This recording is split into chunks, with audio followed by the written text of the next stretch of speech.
अस्सलाम वालेकुम। Welcome back to my YouTube channel. उम्मीद है आप सब लोग खैरियत से होंगे। आज मैं आप लोगों के लिए एक न्यू रेसिपी लेकर आई हूँ बीफ पेपर स्टेक की। आप लोगों को ये स्टेक की रेसिपी भी बहुत ज़्यादा मेरी पसंद आएगी क्योंकि ये बहुत ही आसान है बनाने में और बहुत जल्दी बन जाती है। जिन्हें स्टेक्स पसंद होंगे उन्हें ये रेसिपी बहुत ज़्यादा पसंद आएगी। चलें रेसिपी स्टार्ट करते हैं। सबसे पहले मैंने यहाँ आधा कप पानी लिया है, उसमें एक चिकन क्यूब शामिल कर दूंगी। आप लोग चाहें तो यखनी ले सकते हैं। अगर आप लोगों के पास यखनी मौजूद नहीं है तो फिर आप लोगों ने पानी में चिकन क्यूब का इस्तेमाल करना है। अब इसमें 2 टेबल स्पून सोया सॉस शामिल कर दूंगी। 1 टीस्पून इसमें चीनी शामिल की है मैंने। 1 टीस्पून इसमें फ्रेश कुटी हुई काली मिर्चों का शामिल किया है। 1 टीस्पून मैंने इसमें कॉर्नस्टार्च शामिल किया है। अच्छे से इनको मिक्स कर लूंगी। आप लोगों के पास अगर चिकन क्यूब भी ना हो तो चिकन पाउडर का इस्तेमाल भी कर सकते हैं। चलें फिर कुकिंग स्टार्ट करते हैं।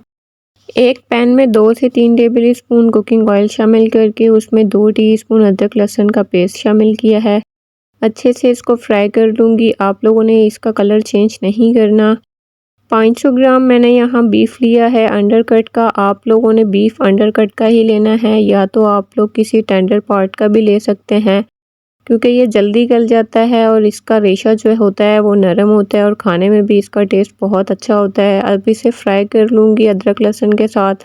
बीफ को आप लोगों ने स्ट्रिप्स में पहले कट कर लेना है। मैंने आप लोगों को दिखाया है, मैंने यहाँ पतली पतली स्ट्रिप्स में कट कर लिया था। अब इसमें 1/4 टीस्पून नमक शामिल करूँगी। नमक आप लोग अपने टेस्ट के हिसाब से भी शामिल कर सकते हैं। जिस रेसिपी में सोया सॉस इस्तेमाल करना हो उसमें नमक आप लोग ध्यान से इस्तेमाल कीजिएगा क्योंकि सोया सॉस में नमक होता है। अब इसमें 1/2 टेबल स्पून सोया सॉस शामिल कर दूंगी। अच्छी तरह से इनको मिक्स करके इन्हें कवर करके कुक करूंगी 25 से 30 मिनट के लिए। मीडियम टू लो फ्लेम पर आपने इसको कुक करना है। साथ ही साथ आप लोगों ने इसको चेक करते रहना है। आप लोग देख सकते हैं सोया सॉस का और बीफ का पानी जो है वो ड्राई हो चुका है। मैं अब आप लोगों को बीफ चेक करवाती हूँ कि बीफ हमारा जो है वो टेंडर हो चुका है क्योंकि ये मैंने अंडरकट का इस्तेमाल किया था। ये सॉफ्ट होता है और ये जल्दी गल जाता है। आप लोग अगर सख्त रेशे वाला गोश्त इस्तेमाल करेंगे तो आप लोगों ने उसमें पानी डाल के उसे कुक लाजमी करना है। आप लोग अगर चाहते हैं कि गोश्त आप लोगों का जल्दी गल जाए तो आप लोगों ने इसमें किसी मीट टेंडराइज़र का इस्तेमाल करना है। अब इसमें मैं कुछ सब्जियां शामिल करूंगी। प्याज और शिमला मिर्च क्यूब्स में काट के इसमें शामिल कर दूंगी। सब्जियों का इस्तेमाल आप लोग अपनी मर्ज़ी से कर सकते हैं, कम या ज़्यादा। अब मैंने यहाँ जो पानी बना के रखा था उसका मिक्सचर इसमें ऐड कर दूंगी। पानी का मिक्सचर ऐड करने से पहले आप लोगों ने एक बात का ख्याल रखना है कि इसमें पानी नहीं होना चाहिए। मीट में और सब्जियों में पानी आप लोगों ने ड्राई करके आप लोगों ने इस पानी का मिक्सचर ऐड करना है। कुछ बीफ इस मिक्सचर में भी हमारे कुक हो जाएगा, गल जाएगा। आप लोग देख सकते हैं इसकी ग्रेवी कितनी ज़बरदस्त बनी है। आप लोग इसे तब तक कुक करें जब तक आप लोग इसको गाढ़ा करना चाहते हैं। जितना आप लोगों ने इसे गाढ़ा करना हो आप लोग इसे उतना कुक कर सकते हैं। आप लोग इस स्टेक की रेसिपी को एक दफ़ा ट्राई ज़रूर कीजिएगा।